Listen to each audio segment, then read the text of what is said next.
Sport seats, aluminum pedals, and carbon fiber accents belie the interior's true focus on comfort and luxury. You'll also find heated and ventilated front seats, decadent leather seats, a suede headliner, a head-up display, a 9.2-inch touchscreen with navigation, a 16-way power driver's seat, a 12-way power front passenger seat, a wireless device charger, Android Auto and Apple CarPlay, and a colossal backseat area. Other features include full LED headlights and LED daytime running lights, hands-free smart power trunklid, and a power tilt and slide panoramic sunroof.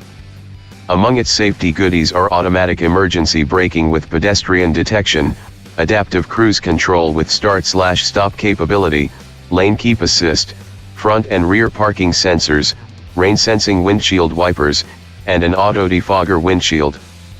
All of these features are standard because Genesis offers virtually no options on the G80 Sport, except all-wheel drive.